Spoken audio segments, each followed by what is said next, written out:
नमस्कार मित्रांनो, मराठी क्राईम स्टोरीमध्ये आपलं स्वागत आहे. घटना आहे जालौन शहरातील. या शहरात पुष्पा तिवारी वय वर्ष 32 आणि तिचा पती ऋषी तिवारी हे दोघे पती पत्नी राहत होते.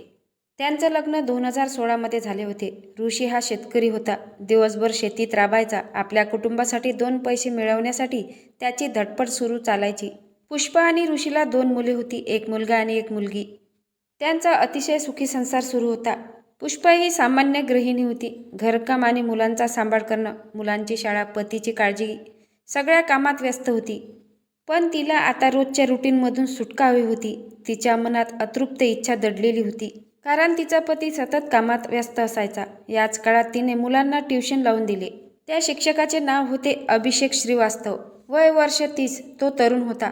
अभिषेक याच गावात राहणारा होता. अभिषेक श्रीवास्तव पुष्पाच्या घरी ट्युशन शिकवायला येऊ लागला. सुरुवातीचे काही दिवस अगदी व्यवस्थित गेले. पुष्पाचं सौंदर्य पाहून अभिषेक हा घायाळ झाला.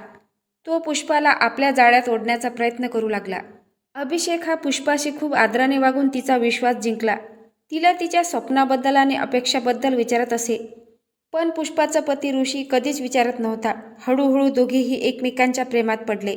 अभिषेकने तिला मोबाईल मेसेज आणि कॉल करण्यास सुरुवात केली. रात्री उशिरापर्यंत त्यांचे मोबाईलवर बोलणे सुरू असायचे. त्यानंतर अभिषेक मुलांच्या ट्युशनच्या निमित्ताने वारंवार पुष्पाच्या घरी येत असे.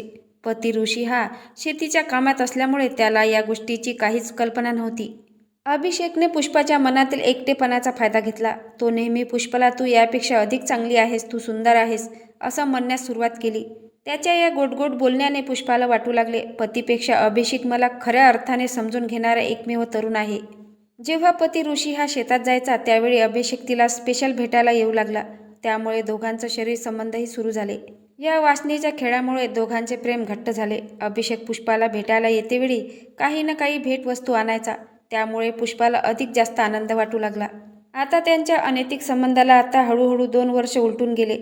काही काळानंतर प्रियकर अभिषेक हा नोकरीसाठी दिल्लीतील एका हॉटेलमध्ये गेला.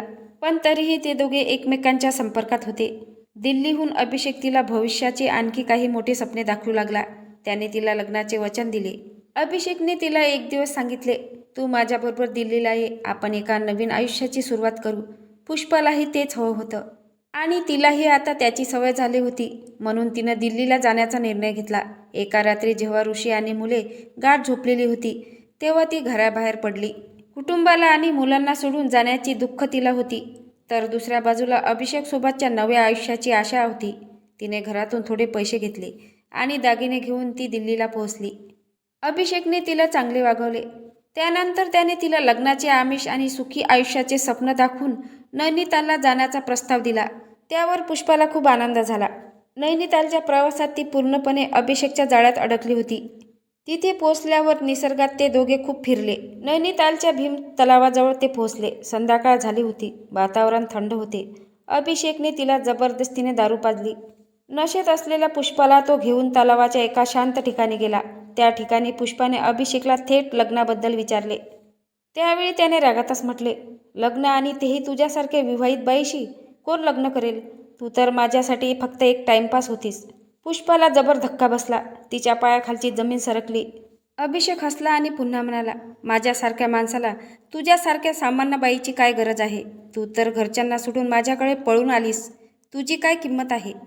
पुष्पाला आता आपल्या चुकीची जाणीव झाली होती. तिच्या डोळ्यात भीती होती आणि पश्चातापाने तिच्या डोळ्यातून अश्रू येऊ लागले आणि म्हणाली, प्लीज मला माझ्या घरी जाऊ दे. माझ्या मुलांना माझी गरज आहे. ती दया करू लागली. मात्र अभिषेकने तिचे बोलणे ऐकले नाही. तो उठला आणि भीम तलावाच्या काठावर उभा राहिला. रात्रीच्या अंधारात तलाव शांत होतं. त्याने पुष्पाकडे पाहिलं. त्याला तिची अजिबातही दया आली नाही. तू माझ्या मार्गातील काटा आहेस असे म्हणत त्याने तिला जोरदार धक्का दिला. नशेत असलेली पुष्पा खोल पाण्यात जाऊन पडली आणि काही क्षणातच तिचा पाण्यात बुडून मृत्यू झाला. अभिषेकने खात्री केली, पुष्पाचा मृत्यू झाला आहे. त्यानंतर तो तेथून निघून गेला. दुसऱ्या दिवशी सकाळी स्थानिक लोकांनी भीम तलावाच्या पाण्यात एक मृतदेह तरंगताना दिसला. त्यांनी तातडीने पोलिसांना खबर दिली. पोलिसांनी घटनास्थळी धाव घेतली आणि मृतदेह बाहेर काढला. तपासादरम्यान मृतदेहाची ओळख पटली. पोलिसांनी तात्काळ तपास सुरू केला. पुष्पाच्या मोबाईलचे कॉल डिटेल्स काढले आणि इतर माहितीच्या आधारे त्यांना अभिषेक श्रीवास्तव याचा सुगावा लागला. पोलिसांनी दिल्लीला जाऊन त्याला अटक केली. सुरुवातीला अभिषेकने पोलिसांना गुमराह करण्याचा प्रयत्न केला, पण जेव्हा पोलिसांनी त्याच्यासमोर पुरावे ठेवले तेव्हा त्याला घाम फुटला आणि त्याने आपला गुन्हा कबूल केला. त्याने पोलिसांना सांगितले की पुष्पा त्याच्यावर लग्नासाठी नेहमी दबाव टाकत होती आणि त्यामुळे त्रस्त होऊन त्याने तिची हत्या केली. अनैतिक संबंधामुळे 2 संसार उद्ध्वस्त झाले आणि पुष्पाचे 2 मुले देखील अनाथ झाली. तुम्हाला या घटनेबद्दल काय वाटते नक्की कमेंट बॉक्समध्ये सांगा. नवीन असाल तर चॅनलला सबस्क्राईब करा, लाईक करा. भेटूया पुढल्या व्हिडिओत. जय महाराष्ट्र.